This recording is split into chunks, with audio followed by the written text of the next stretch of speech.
بسم الله والصلاة والسلام على رسول الله وعلى آله وصحبه أجمعين، أما بعد. عن جابر رضي الله عنه قال: لعن رسول الله صلى الله عليه وسلم آكل الربا ومؤكله وكاتبه وشاهديه وقال: هم سواء. رواہ الترمذی. محترم مصلیان کرام، اسلام کے اندر سود حرام ہے. اسی لیے اللہ رب العالمین نے مومنین سے مخاطب ہو کر کے فرمایا: قطعی طور پر سود کو چھوڑ دو، کیونکہ سودی لین دین کرنا، سودی امور و معاملات میں ملوث رہنا، یہ اللہ اور اس کے رسول کے خلاف یہ اعلان جنگ کے مترادف ہے.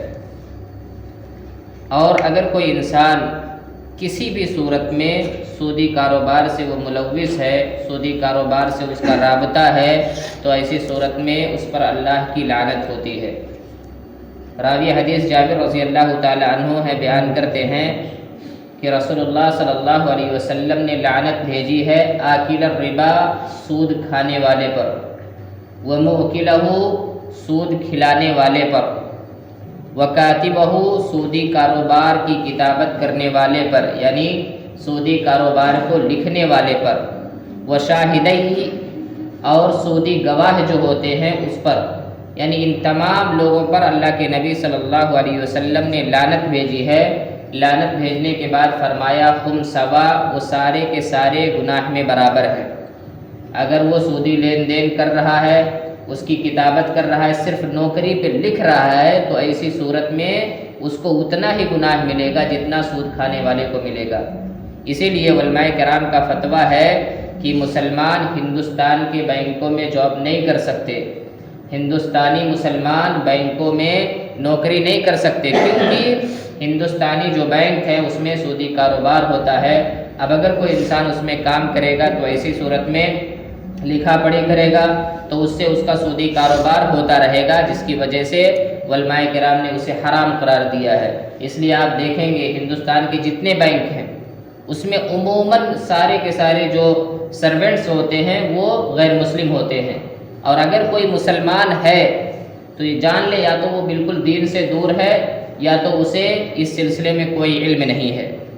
اور اللہ کے نبی صلی اللہ علیہ وسلم نے سودی کاروبار کرنے والوں کے سلسلے میں اور سودی لین دین کرنے والوں کے سلسلے میں بہت بڑی بات کہی ہے. اللہ کے نبی فرماتے ہیں: الربا 70 حوبا، کی سود خوری کے 70 گناہ ہیں.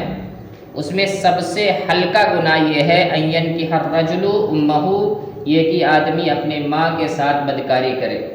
اور یہ سب سے ہلکا گناہ ہے. کیا ہم میں سے اور آپ میں سے کوئی انسان یہ تصور کر سکتا ہے کہ وہ اپنی ماں کے ساتھ بدکاری کرے؟ ہرگز نہیں. جب ہم اس چیز کو خاطر میں نہیں لا سکتے، ہم اس چیز کو تصور میں نہیں لا سکتے، تو پھر ہم سودی کاروبار کیوں کر سکتے ہیں؟ ہمیں اس سے بچنا چاہیے. کسی بھی صورت میں سودی لین دین میں ملوث نہیں ہونا چاہیے.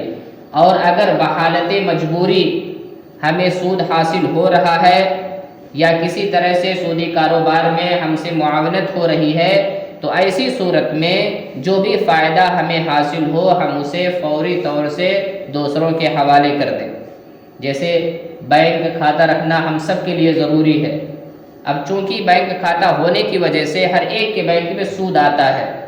اب اس سود کو آپ کسی بھی صورت میں استعمال نہیں کر سکتے، خواہ آپ کتنے ہی غریب کیوں نہ ہو.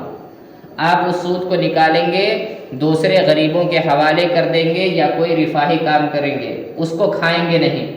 ایک روایت کے اندر ہے، پیارے نبی صلی اللہ علیہ وسلم فرماتے ہیں: ما احد اکثر من الربا الا كان عاقبۃ امرہ الی قلہ، کہ جو انسان سودی کاروبار کرے گا اور اس سے زیادہ پیسہ کمانے کی فراق میں رہے گا، تو ایسے انسان کو جان لینا چاہیے اس کا انجام خسارہ اٹھانے والوں میں سے ہوگا. یعنی وہ ہر حال میں خسارہ ہی اٹھائے گا. لاکھ وہ سودی کاروبار کے ذریعے پیسے کما لے، اس کے پاس وقتی طور پر بہت سارے پیسے آ سکتے ہیں، لیکن اس کا جو انجام ہوگا وہ خسارہ اٹھانے والوں میں سے ہوگا۔ لہذا ہمیں سودی کاروبار سے بچنا چاہیے، اور اگر ہم میں سے کوئی سودی کاروبار کر رہا ہے بالواسطہ یا بلا واسطہ تو اسے چھوڑنے کی کوشش کرے۔ اللہ تعالیٰ سے دعا ہے اللہ تعالیٰ ہم تمام مسلمانوں کو سود خوری سے بچائے۔ آمین۔